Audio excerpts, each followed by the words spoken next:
Sensitivity is intelligence. With grace and skill, you have abundance. Welcome to the Psychic Hour. Host Kelly Brickle is a psychic medium, numerologist, healer, and teacher. Her passions are learning about the soul and energy. Whether through spirit, emotion, or vibrational numbers, there is always a pathway of information waiting to help. Now, here's your host of the Psychic Hour, Kelly Brickle.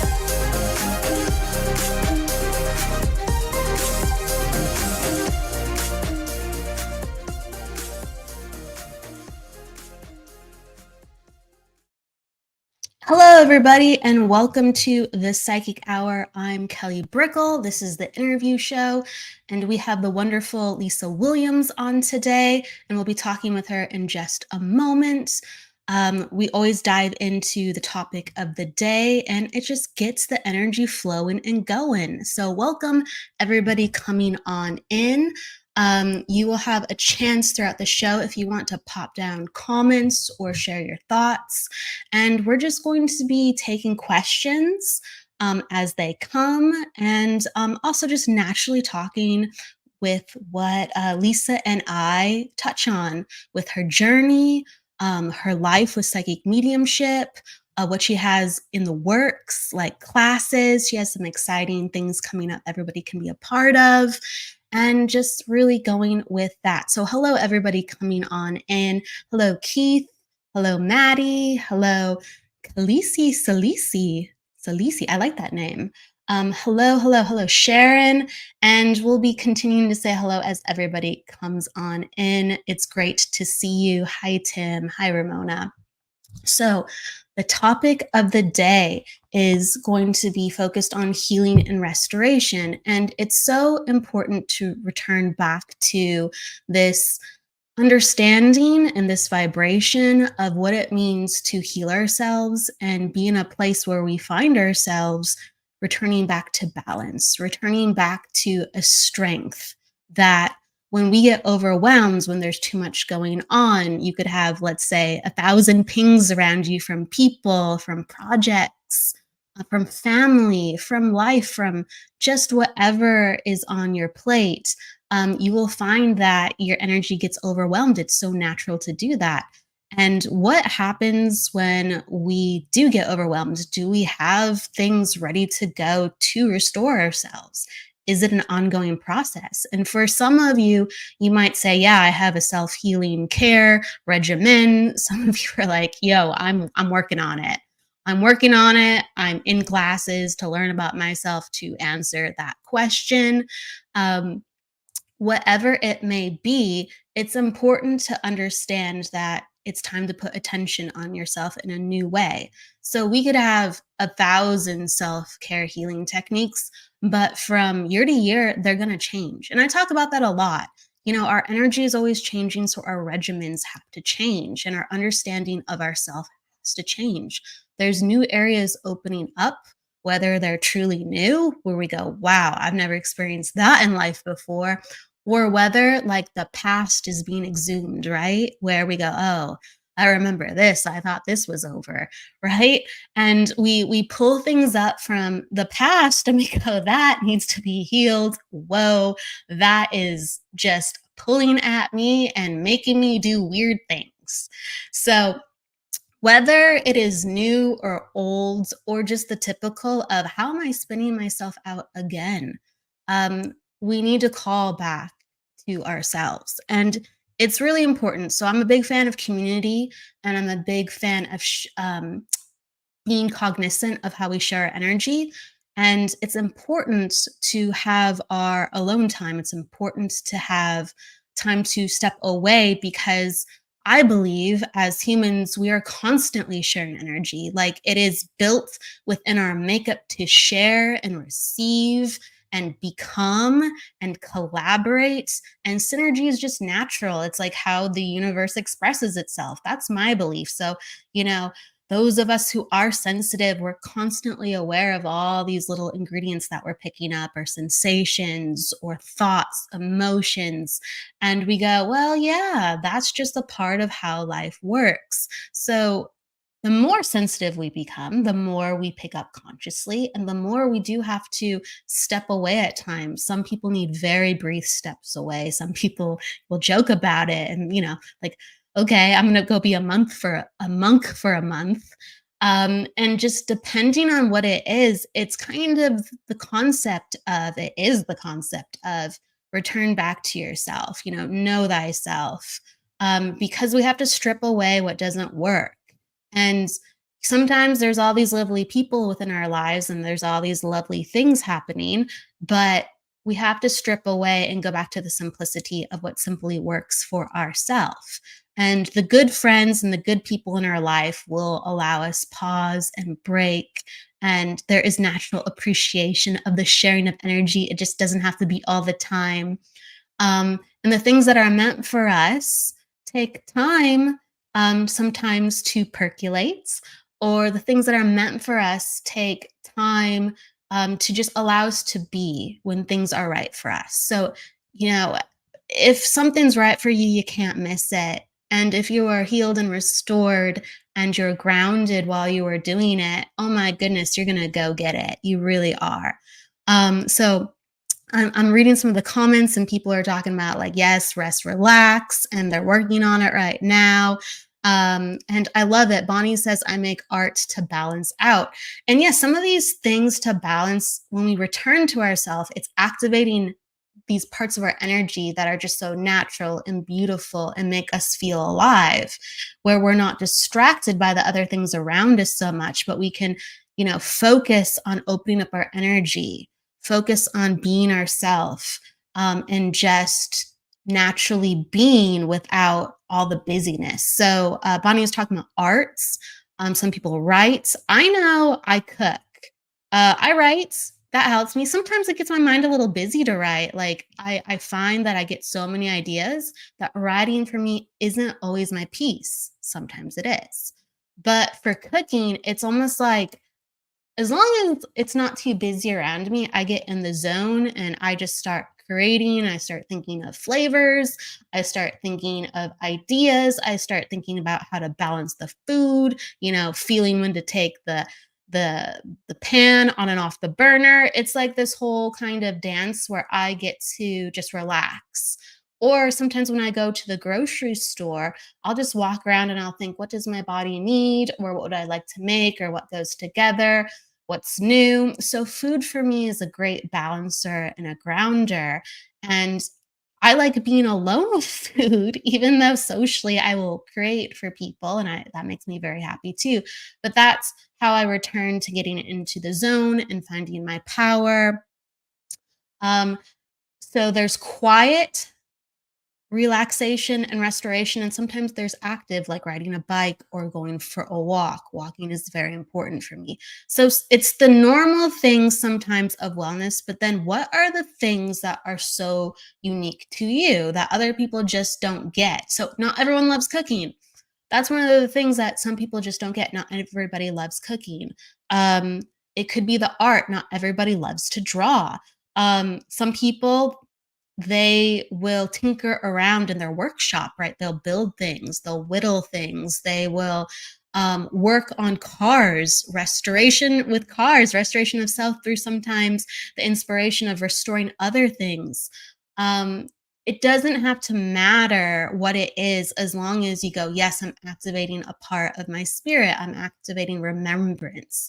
And that grounds our energy and it settles our energy. It expands and grounds at the same time where we are centered.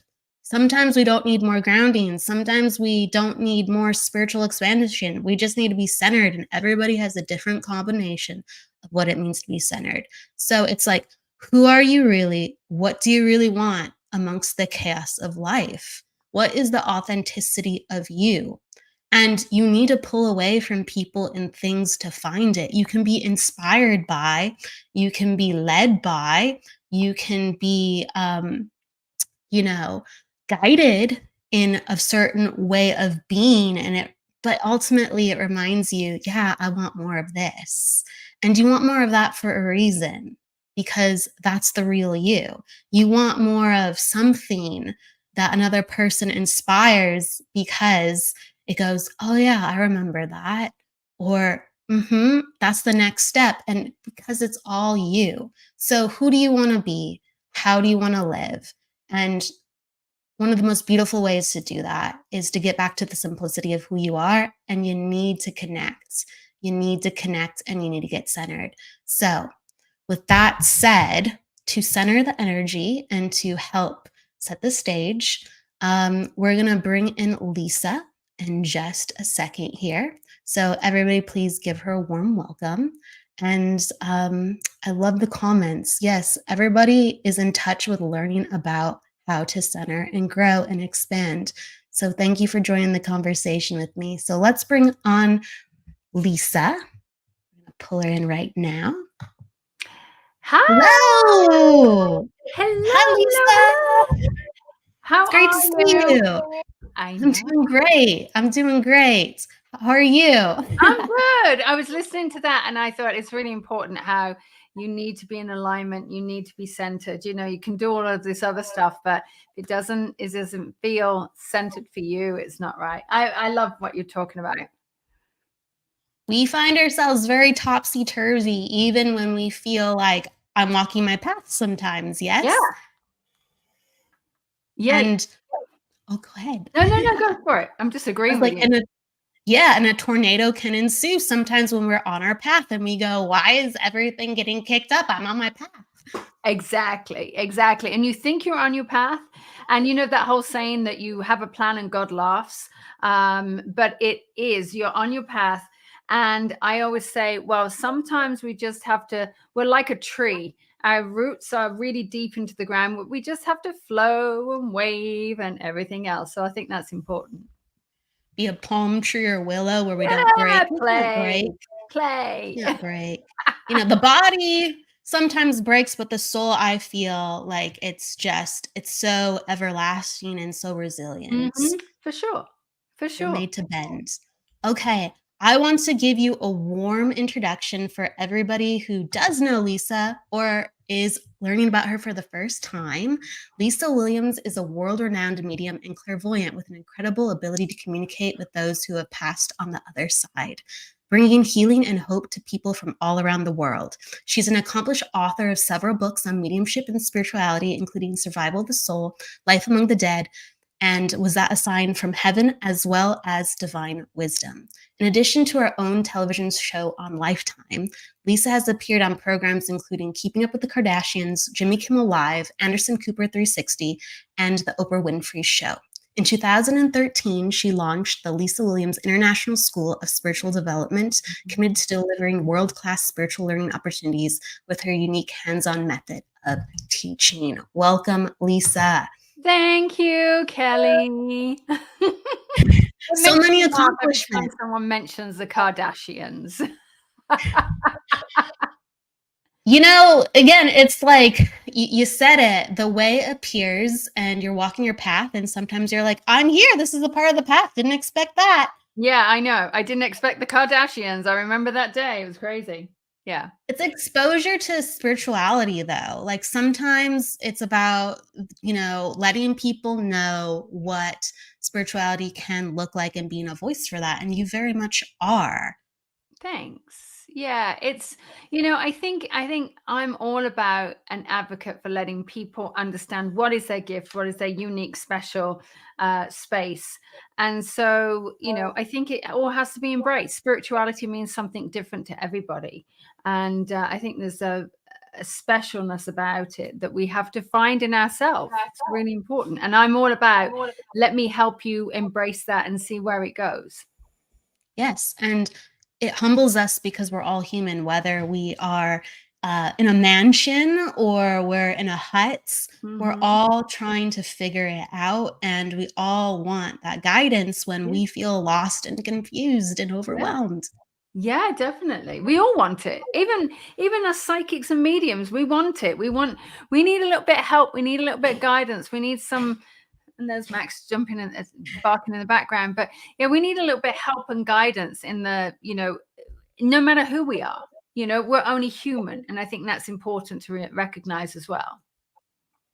How have you cultivated the balance within your life with helping so many people hold space, as well as going, yikes, I need someone to hold space for me? So that's actually a really good question. One of the good things is I'm really good at holding space. Love holding space for other people, but I'm very cautious about who comes into my space. And so what I've done is I've actually tightened my circle of friends. And I think it's important to realize that it's great to have people that you like and you play with and you have some fun with and da da da. But I've really, really made my circle of friends go whoosh, really, really tight. And it's these people that I can go, yes, I can hold space for you. Yes, I trust you. Yes, I'm there for you. But I also know when to say, I'm having a really crazy day. I'm having a tough day. This didn't go right. Give me your advice. And I think it's really about putting boundaries up, because naturally in this world, you probably know it is, you might not be feeling well, you might say it and somebody like, I'm not going to let me send you energy. And I love that. And I think it's really, really amazing and everything else. But sometimes I just want to wallow in my stuff. Sometimes I just want to have a day in bed. Sometimes I just want to go, thanks for your energy. I just want to wallow with my dog, And so it's really about creating that boundary and knowing that this is okay for you to feel like that. Yeah. Managing our sensitivities on a level where it works for us. It's good to wallow, because I think it makes us better at reading other people. Honestly, to know our stuff, we have to go, this is what's in me. Yep. So you're familiar to go, oh my gosh, you're dealing with that too, or oh my goodness. But also too, as well, with the sensitivity part, how have you learned to, I guess, find your tribe, find your group? Because being as I'll say the word sensitive and intuitive, um, you sometimes need a finer connection of someone showing up for you, a more refined connection or version of that. So a lot of people say to me, how do I do that? How do I find my tribe? And quite honestly, how I like to look at it is, actions speak louder than words. People will talk all the time, and they say things, and they will, and I've got friends of mine who hold on to everybody. Well, you said this and you said that. I don't care about what anyone says. I'm like, show up. When you show up, then I'm going to see who you are. And that's what I look for, is I look for people who show up. And I think in my world, it's really important for me to actually just watch. And I'll just slowly let people in, slowly. And I think it's important to just allow people, people want to help you, people want to be there for you. So it's like, let them show you, let them show how they're going to be their true authentic self. And it's like dating. All right, it's like dating. Let's go back to our dating days. Someone shows up and they're all great, and then you get past the honeymoon period of 3 months, and then suddenly you got these irritations that come out, and you're like, and so everybody has that honeymoon period. And so I'm just like, let me just open that door up and let me just see what they're like. So that's how I look at it. Do you believe that time tells everything? Oh, absolutely. 100%. 100%. And I think time is really good, because what it does is it gives us that moment of comfort. It gives us that time of space, and it gives us that moment of just looking and seeing and feeling. We can go on a gut instinct. Listen, my husband works on a gut instinct all the time. I don't like that person. I'm like, why? And I get all like pissy, because he gets all, well, I don't like them, and he trusts them. He trusts his instincts, and he's like, well, you're the psychic. And I'm like, I gotta let that vibe. I'm not quite sure. And so, but he's like, nope, I don't like it. No. But he will also be open, say, I don't like that, but they are good at this. So there's a opportunity there. So it's just interesting. But I do think time tells, for sure. It heals well. Time tells and it heals. And speaking of like changing and healing, Within your work, that's something that you've been focusing on a lot, I've noticed, healing, whether it's trance healing or different modalities, with teaching people about that. How have you integrated healing more into your work and in your personal life recently? So I don't think it's just a recent thing. I think it's been along the whole thing. You know, for ever since I started, I've been working professionally as a psychic medium, as in this is my full-time job for the last 24 years. So this is my full-time job, and I've been working from then. And when I first started, I was never called a psychic medium. I was called a lifestyle counselor. So I did everything from, you know, coaching before it became the thing, you know, coaching in the spiritual world, looking at healing. I did a lot of crystal healing. I did a lot of healing clients. And so really throughout my whole work, I've really been involved in it. And I also look at myself, and I think the healing, as much as I want to help people, and I always say to my students, your your work is more than I want to help people. It's more than that. You know, it's got to give you what's the why behind the why.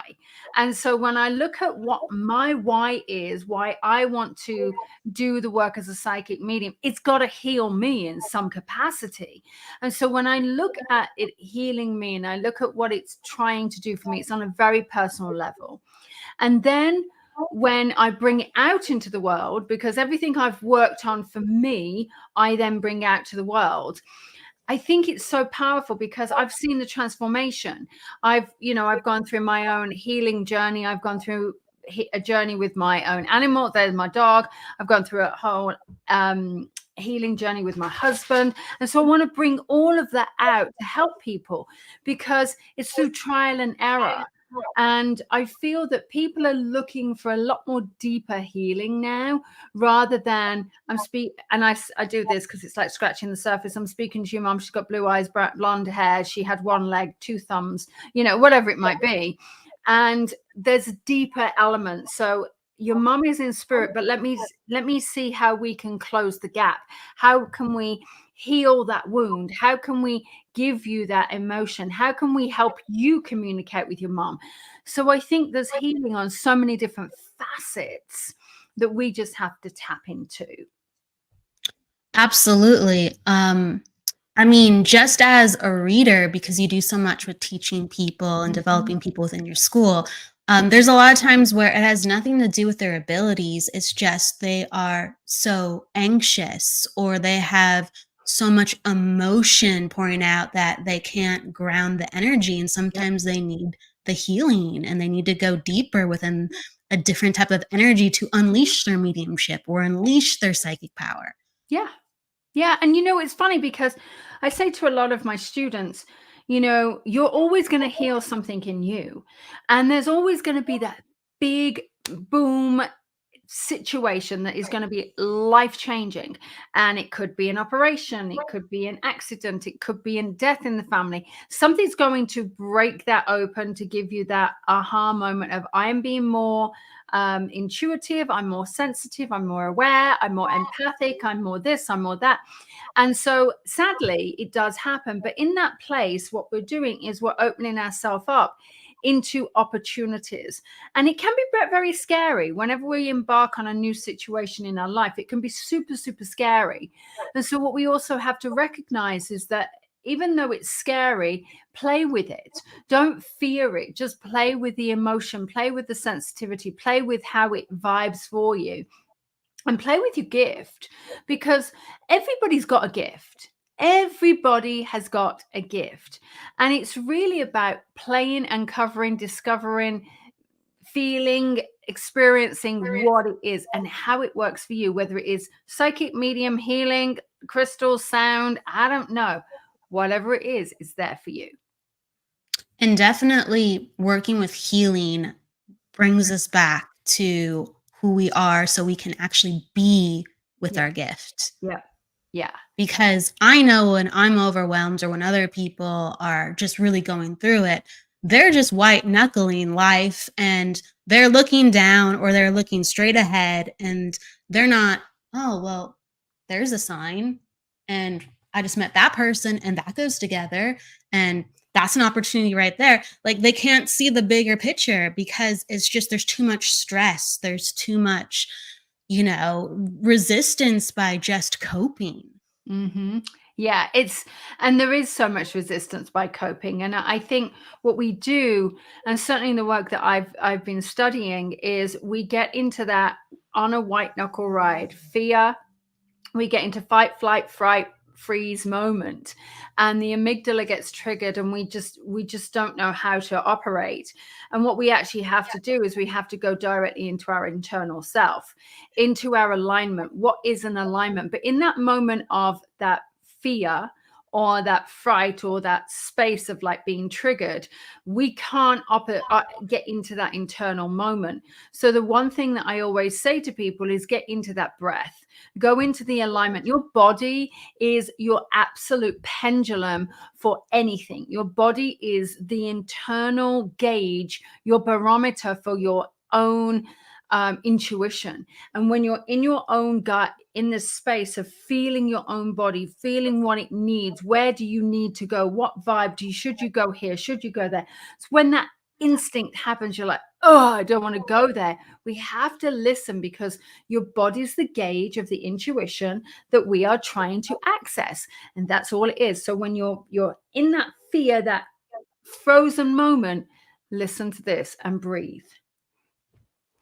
Yes, I mean, our spirit is being housed with our body, our physical vessel, and we're in a physical world. So to be intuitive, we have to take care of ourselves. And you're talking about, there's just all this stuff that goes on in the body that we really, a lot of times, have been taught to ignore.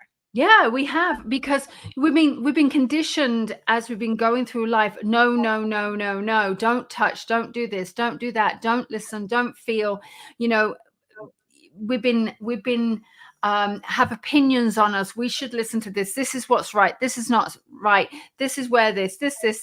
And honestly, it's really important for us to find what really feels right for us, what is aligned for us, especially right now in today's society when everything is kicking off.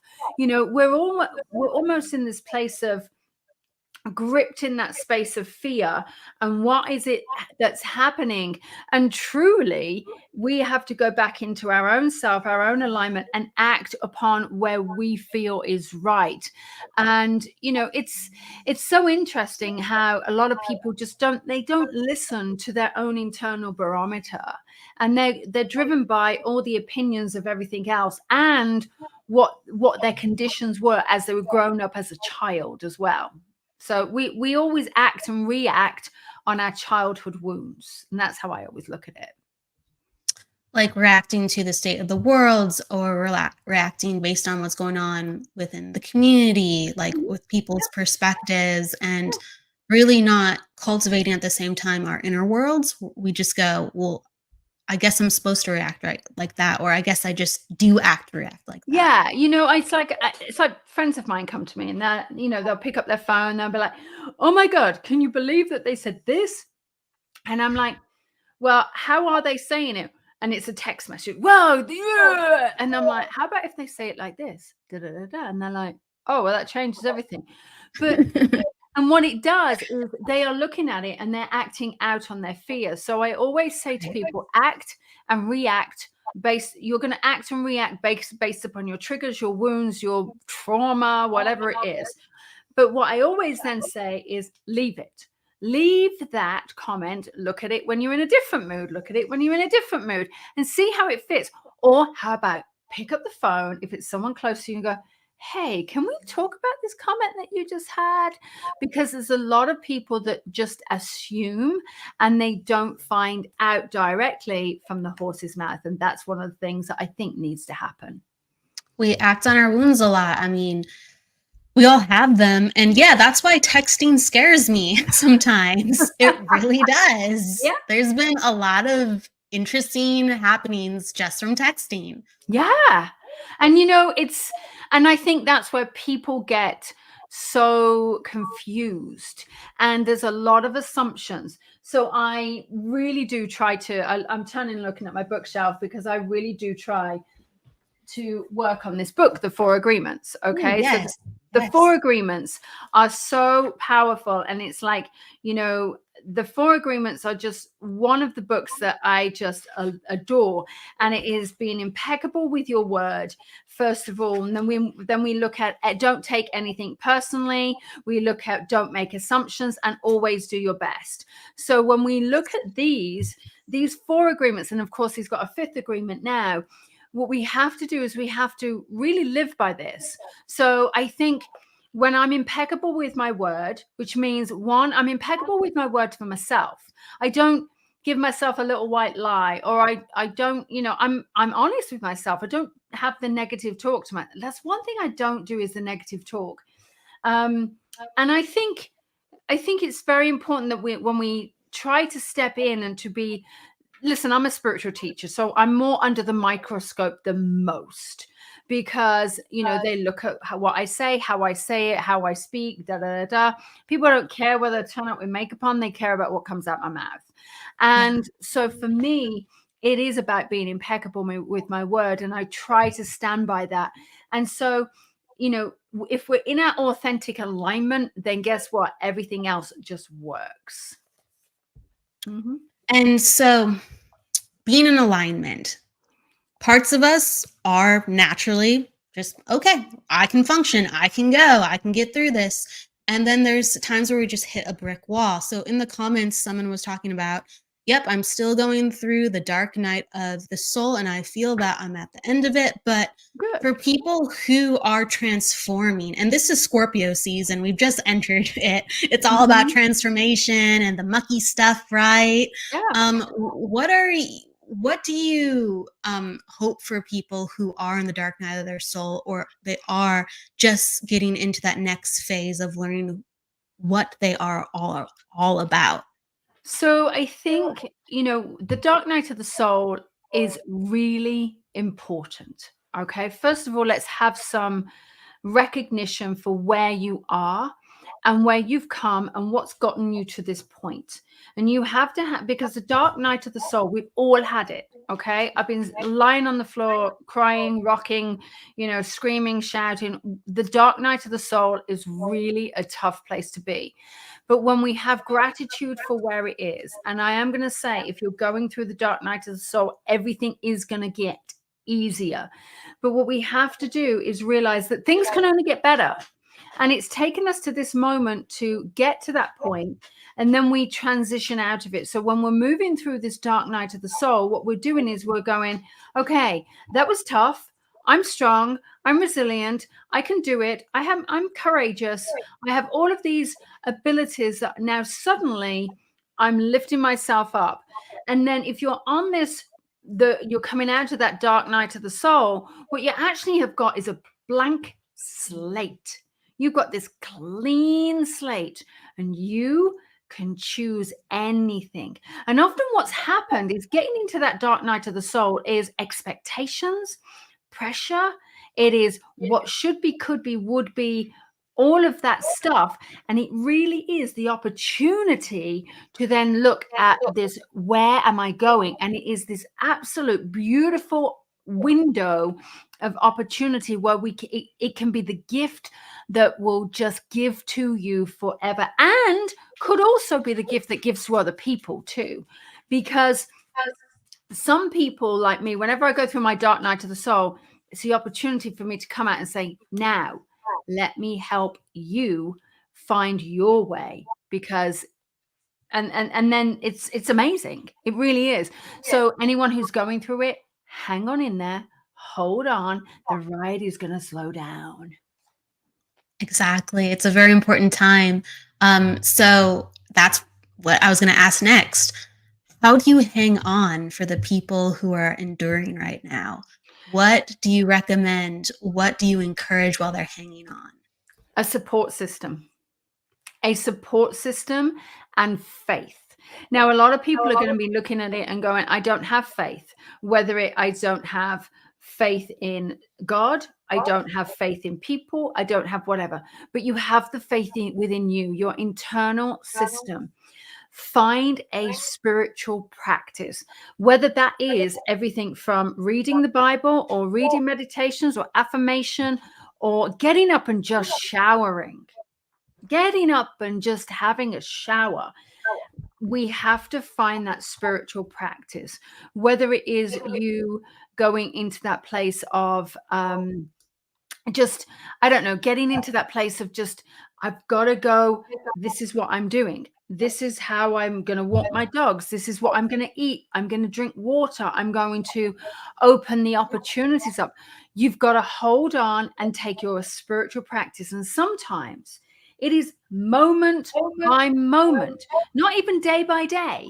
It is moment by moment that you have to just go, I'm just going to do it. But find support, do a spiritual practice, read, and then sit and breathe, walk, anything. Well, depending on what works for you, find what is good for you to get through it. You gotta find that next step, that next way. And I know, so yes, healing has been in your life for a long time. I have been blessed to have met you about like 11 years ago. I have to kind of do the math, but I remember one of the first conversations that you were it was like a group conversation, but one of the first conversations I heard of you being connected to healing, you were talking about doing hands-on healing. And that was something that you would frequent. It's not something new. You know, people know you as a psychic medium, as a teacher, author, but this has been a part of your life for a very, very long time. And so where did you first learn about healing? And also, I want to ask you, so I'll follow up with you. How does it feel when you tap into that energy? Oh my gosh, it's like, it's amazing. And so I first learned about healing. Oh my God, I'm really going to go way back. God, Kelly, you just unlocked something in me. Oh my gosh, it just totally unlocked. So the first time I heard about any form of healing, I went to a church service. And it was when I say church service, I'm talking, this was a highly, highly religious thing. Okay. And it was so crazy that I was watching people do faith healing. And I'm like, what? These people are coming out walking? No, seriously? What? Anyway, it was insane.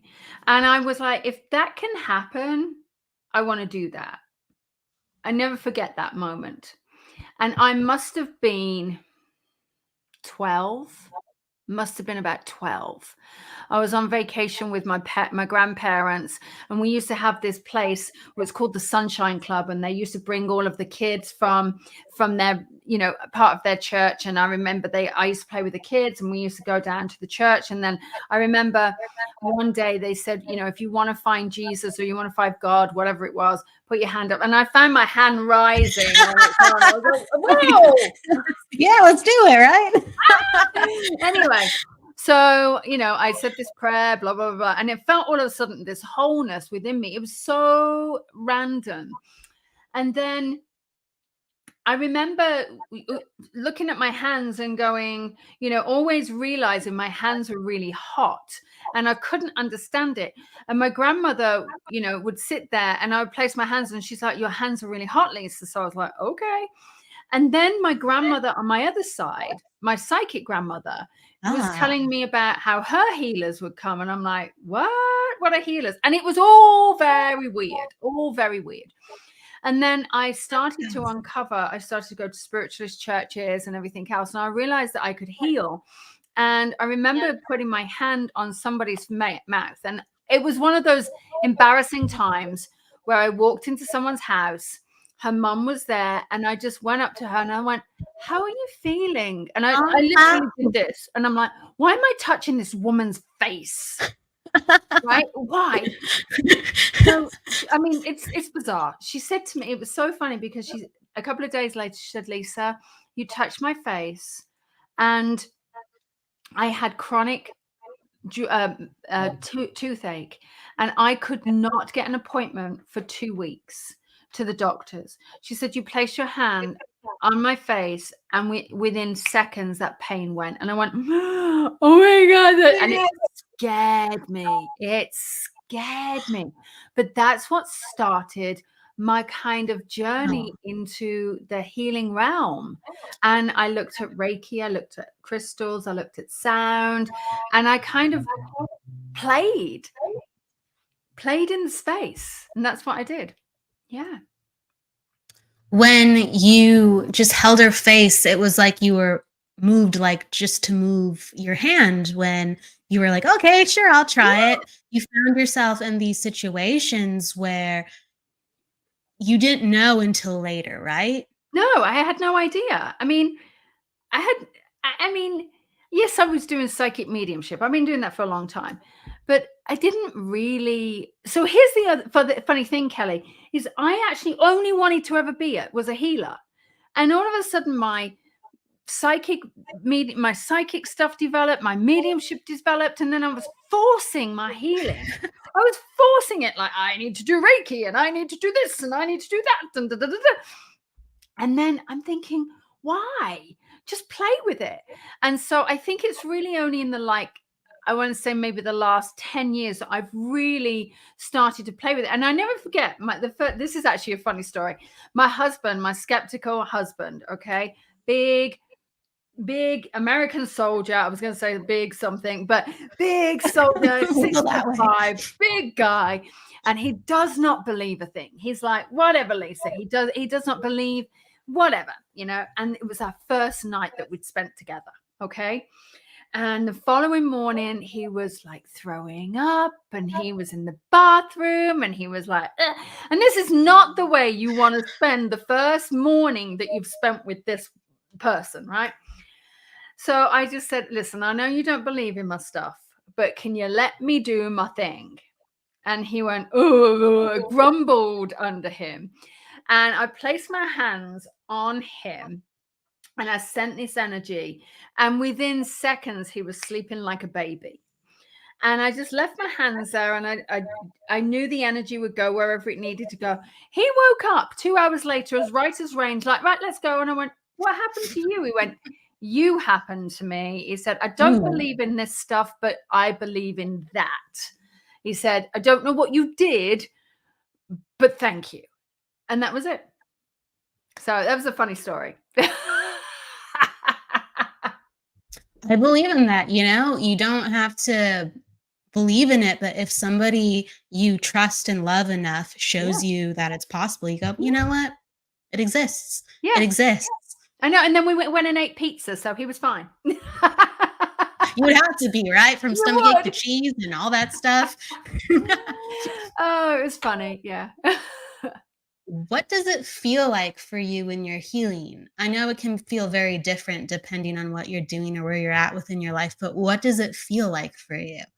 So it depends on what type of healing I'm doing, and it depends on what the person has got, what ailments they got. Now, listen, it's great if you've got a headache, fine. All right. I'm not your healer for that. I'm not. Give me a real, I work with terminal illnesses, and I work with deep healing stories. Okay. So I work with situations where we're talking ALS, we're talking cancer, we're talking major PTSD, we're talking big stuff. And so it depends on what I'm doing. So with my clients, what I like to do is I like to take them through. I'm the guide, I'm their navigator. I just navigate their journey through their own transformation. So first of all, I do a deep dive into their own soul, okay, with their permission. And I'm like, okay, there was trauma here, there was trauma there. I start looking at it, and then I feel it, I vibe with it. So I use a lot of my intuition. And I think this is the thing where a lot of people say, how do you become a healer? The greatest thing is your intuition. Okay. It's the greatest thing. It's going to guide you. So I listen to the intuition and I allow it to guide me. And then when I'm pulling, I do all my healing remotely. And there's a reason why I do my healing remotely is because when I'm working with you, you need to be deeper into that space of you. I don't want to be saying things that make you go into your head, that makes you go, oh. So I want to dive deep. So I'll get you into a meditative state. We'll start journaling. We start healing. We start clearing. We start doing that stuff. But when I'm working remotely, is I want my client asleep. I want them asleep. I want them. I don't want them awake. I don't want them thinking, can I feel anything? What's going on? I know she's doing it. All right. So I want to make sure I know when they're sleeping, and I will then, and I do a lot of my healing outside. It's really interesting. So I use the earth's energy and I bring it up, and it's like I imagine what I do is I straighten threads. So it's like everybody's got energy strands. So I straighten the threads that may need to be straightened, all right, to allow the energy flow first of all. And then as I'm working with the energy, it's like I can create a ball and grids very, very quickly. And so I'm working with them, and it's like I hold them in my hands, and the energy is like pulsating. It's vroom, vroom, vroom. It's like this. It's so intense. And people must look at me on my porch going, what is she doing? What is she doing? Anyway, but I'm sitting there and I'm doing all of this stuff, and I'm like moving it around. And then I use sacred breath as well. So once I'm done, I then clear it off. But it's so powerful. So for me, my body feels, I'm fine. But here in my hands, it's like, and people have watched me do my healing, and they said it's like you've got green or blue or orange coming off. And my husband just goes, okay, off you go. And he watches me, and he's like, I don't know what you're doing, but it's really weird, but it's kind of cool. Well, he can feel, I would imagine by now, the quality coming off your hands. He's like, I don't know what that is, but it's something. Well, it's funny because I do it to the George. Okay. So my dog, and we were sitting and talking the other day, and George was right by me, and George is old. He's 14, he's 14 and he's a pit bull. So, I mean, he's an old boy, and I placed my hands on him underneath his belly, and Chris went, I know what you're doing right now. And I went, what? And he said, I just know. Anyway, so every time I moved my hand to stroke George, all right, there was this, he's wagging of his tail, he was going.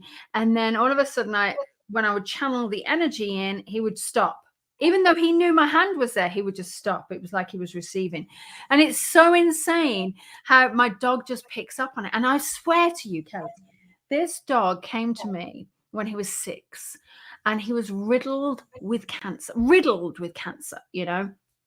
the doctor, listen, I was going to pay the doctor so much money, the vet so much money to actually keep him alive. And it was so interesting how they said, no, he's not going to survive. Chris, we were all getting ready for him to go. And honestly, he's still with us now at 14. And I swear it's because of the energy. It's amazing. Yeah. I wholeheartedly believe that. I mean, cancer and healing and hands-on healing and energy work, there is history of, and documented history of, things being dissolved, things changing. The body actually can completely heal in some cases with people who specialize in these departments. Yes. And it's actually, so what I tend to work on is I tend to work on running the energy. So energy is electricity. Our body is energetic. It's voltage.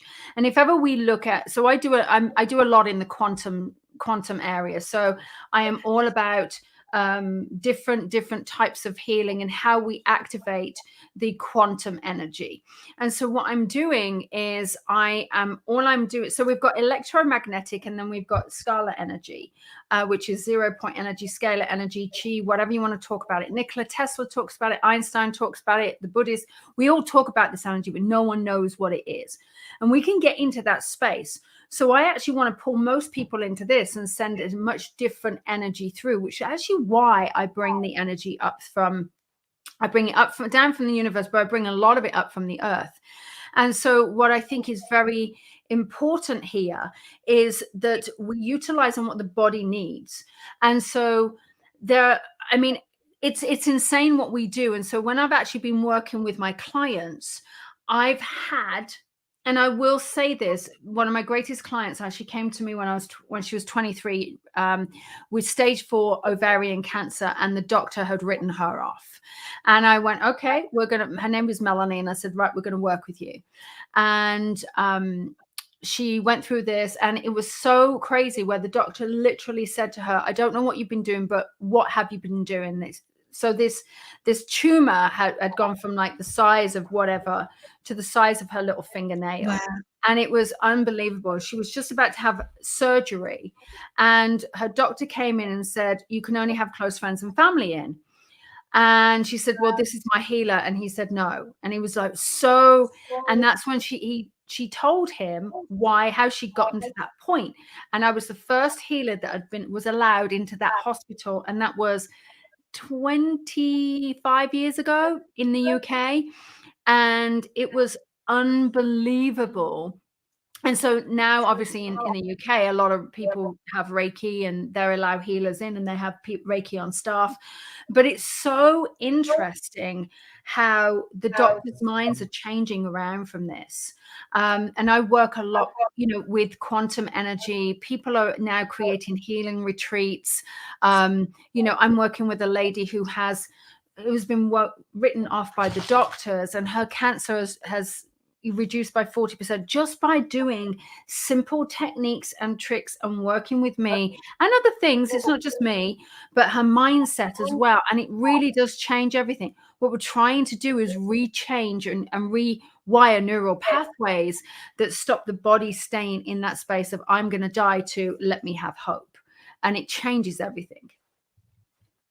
Changes everything. And so in the comments, Charmaine is talking about sometimes when she's just speaking and talking with clients, that there's a denseness that raises off, that she can feel, that it's palpable. So whether it's like internal people going through, more terminal and serious diseases, or just releasing emotional or mental energy. So is it all about just moving energy? So I think it's really about, so I find dis-ease is often unresolved issues that have come up in our life that we need to resolve.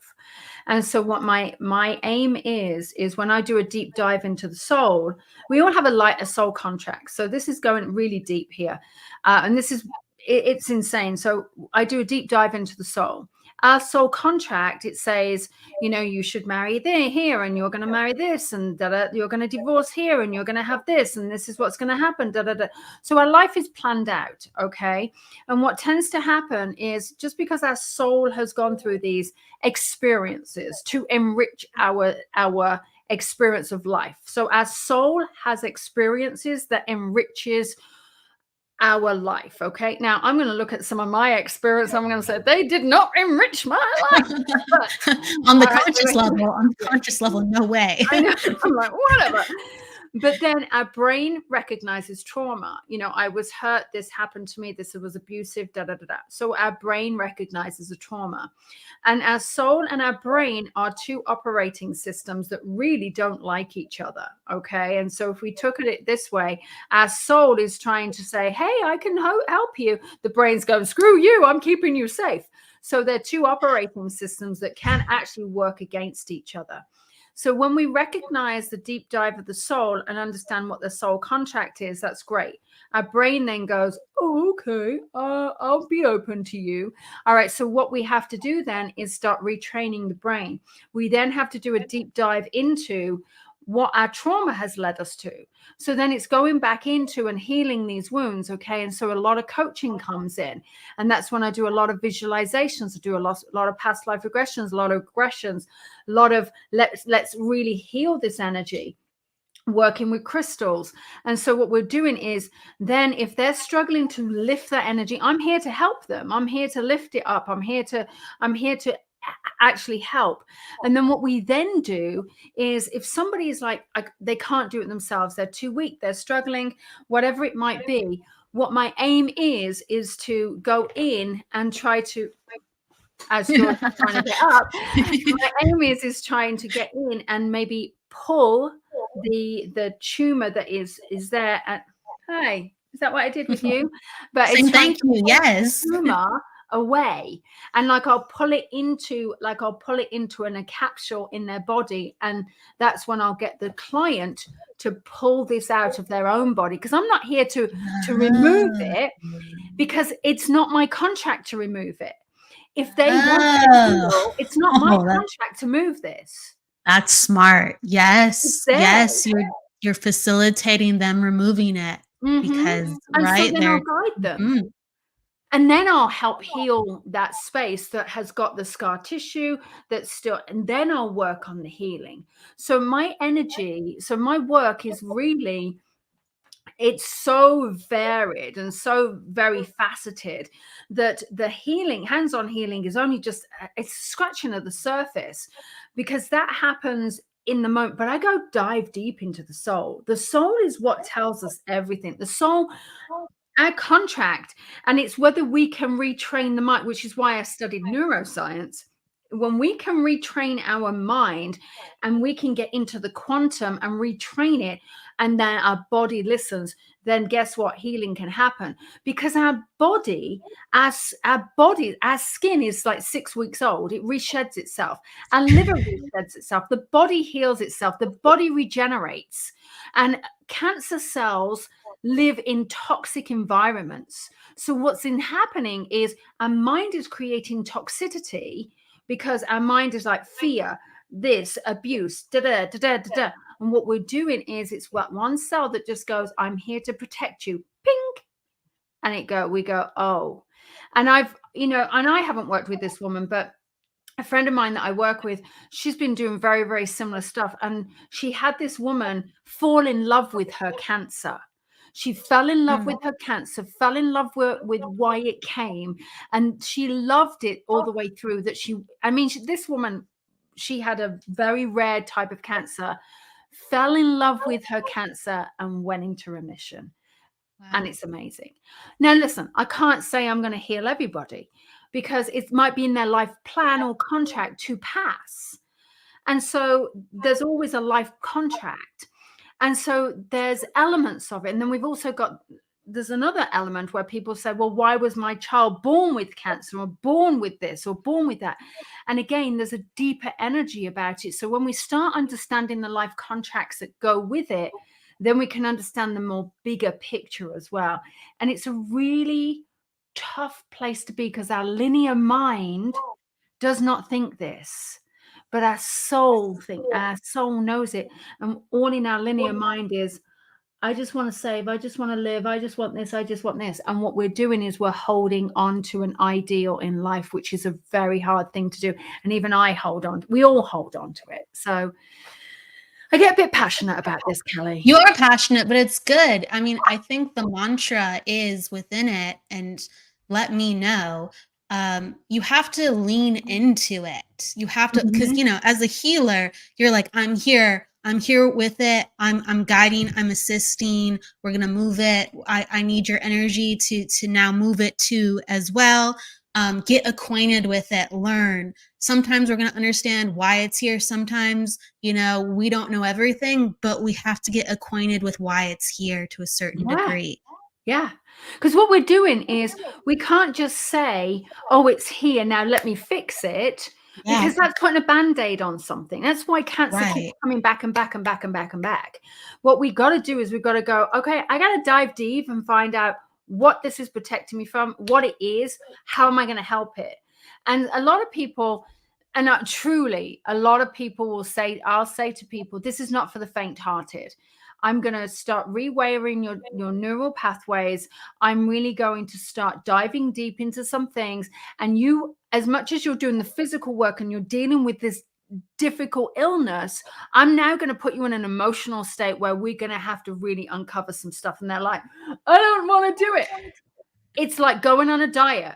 You want to lose weight. You eat tons of Tootsie Rolls. Sorry, I shouldn't say that. You eat tons of Tootsie Rolls. Where are we going to go? Where are we going to start? Okay. You know what I mean? It's just making me laugh now. Yeah. They kind of go together. That's making me laugh anyway. So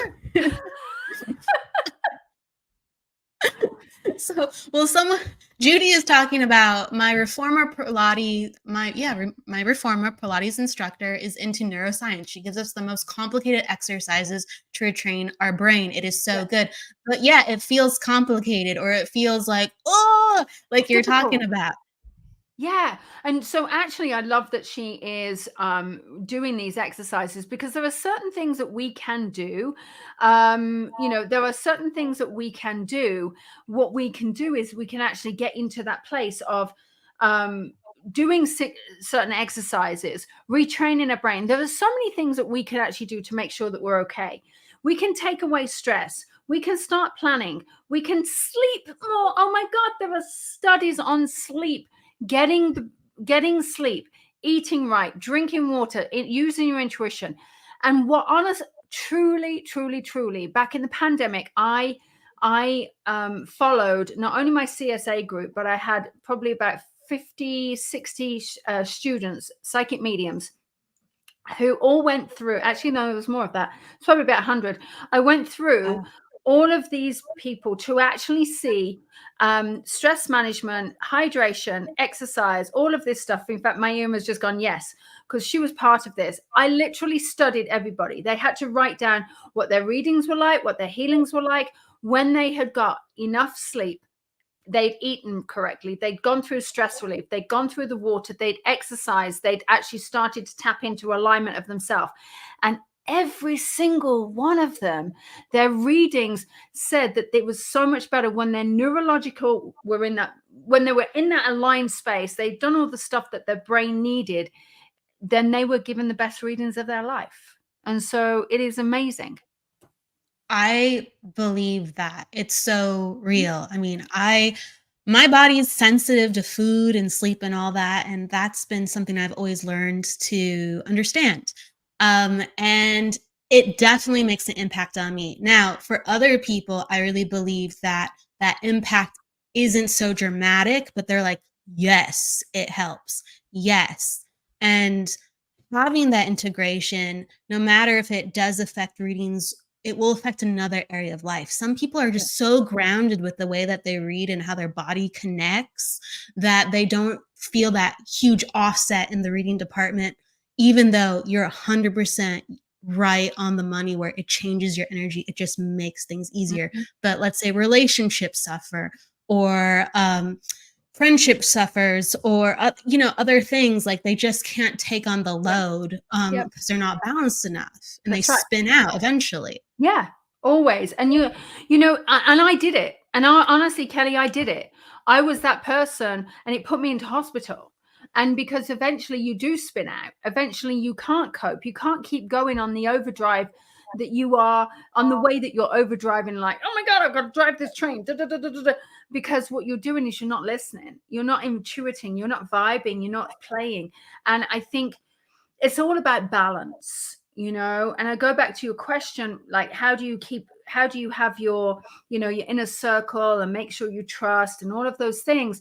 But it's about having balance, and you've got to play, you've got to have balance. You can't always be in the space of healing, can't always be in the space of being a psychic medium. It's not a party trick. You find something else that's a bloody party trick, but it really is about a state of balance. And so the body is that barometer. It's always gonna, and you've got to trust it. You gotta trust it. I want you to talk about some of the things that you have coming up. But the final thing I do want to ask you is, how has the next phase of you being a psychic medium and a healer and a teacher changed with this understanding of neuroscience and healing on a body level? Like beyond. So my journey with neuroscience started many years ago, when I wanted to understand the medium's brain. And then really over COVID, I think we all had that opportunity. We all had time to sort of learn. I dived deep, just turning and looking at my certificate. I dived deep into neuroscience, and then I found some courses, and I went and studied, and I did some things. And I started to read some books, and it also helped because my husband was deployed. So I didn't have that additional, distraction.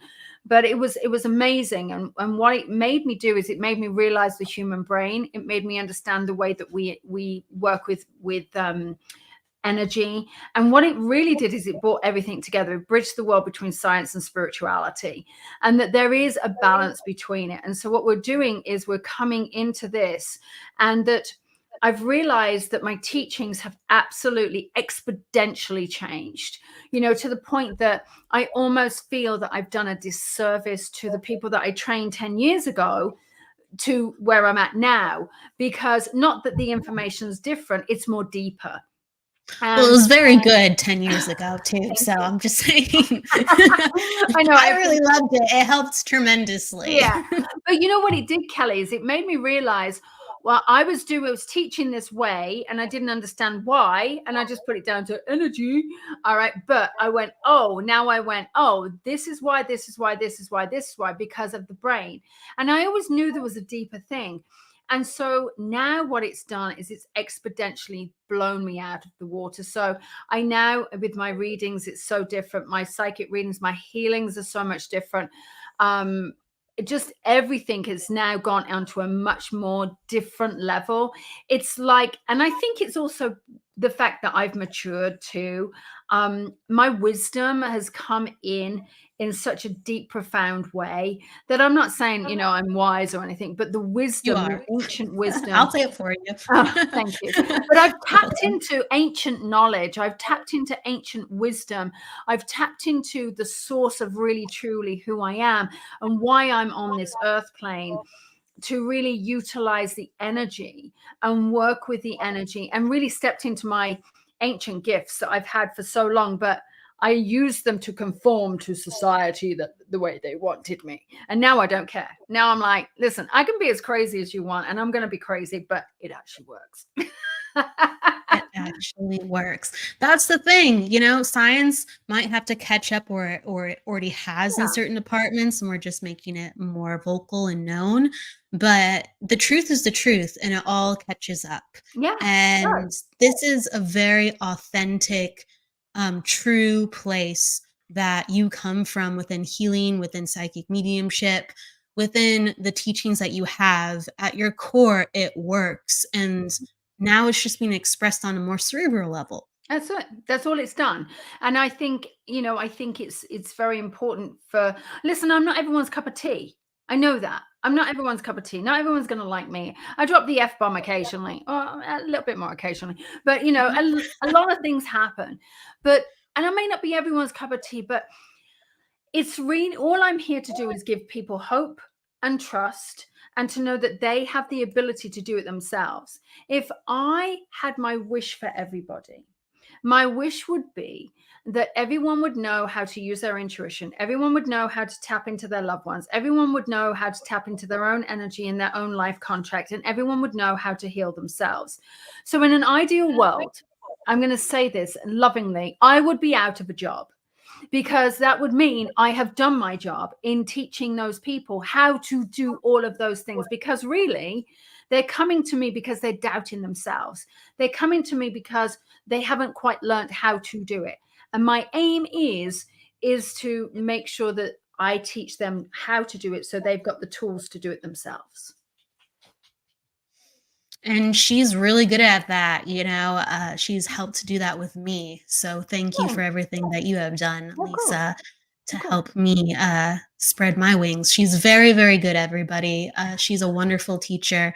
What are some of the ways that people can find and be a part of what you have going on this month? I know in November you have the healing retreat in Sedona as well. Yeah, so I've got a healing retreat in Sedona. I am going to say that this is, going to be really powerful. So if there's something that anyone's working through, that dark night of the soul or whatever, I am really going to say to you, that is probably the most intense place that you're going to be. I'll be there. I've got a friend of mine coming. We're going to go really deep. We're creating a sacred container. As much as this is, we have a lot of fun, this is a sacred retreat. We're in the vortexes. We're going to be using the earth's energy to heal ourselves. It's going to be unbelievable. When I say unbelievable, even I have chills on this. So it's going to be insane. And then, there are people who want to learn to do what I do and channel the energy the same way that I do. So I'm actually starting a course in February, which is really the healing mastery. And it's going to take people on a journey where this is, it's powerful. And then one of the other things that we're going into later next year, obviously I can't heal everybody, and it might be their life contract to pass. But what my next aim is to go into what I've called dying in the light. And so therefore the dying in the light is where I'm going to help people transition beautifully. So my aim is to help people either heal or pass in a way that is just magical and beautiful. So that's what my aim. So that's what's coming up. But people can go to my website, lisawilliams.com. I know my assistants just put some little links into the chat. Yes. But yeah, there's so many different ways that you can contact me. On social media, you're under your name, but like Lisa Williams Medium. So you're on all social media platforms for people who want to find you and learn more about what's going on. Yeah, definitely. Anywhere, you just Google Lisa Williams Medium, you'll find me. Exactly. There's a lot to choose from, whether it's books, whether it's cards, decks. Yeah. You always have something going on. As we come to the end of the show, I always give the guest the last word. And that's like an inspiration or something that just comes off the cuff from the heart. What would you like to share with people and have them know? I want to share, Rini, that find what is within you. What is it that you're passionate about? What is it that you want to do? Really just ignore everybody else. Okay. Sit in your own space that is in alignment for you. Breathe. If it's an alignment, do it. If it's going against the grain of what your family want you to do, your friends want you to do, all of this, just really, really step into the space of being you. And I think that's what's important. So I'm actually always going to say, be you. Do you find your own purpose in life and really step into alignment and just enjoy life. Just enjoy life. It's simple, but it's beautiful and powerful within that. With that said, that's how we end the show. It's basically, everybody, please go with love, luck, light, laughter, and don't forget to live. Thank you so much, Lisa, for being on with me today. It's been a pleasure. It's always wonderful to see you smile and to see you here. Thank you. It's been a pleasure. It has been. Thank you, everybody, for joining us. We will see you on Friday for the reading show. With that said, take care, everybody. Bye.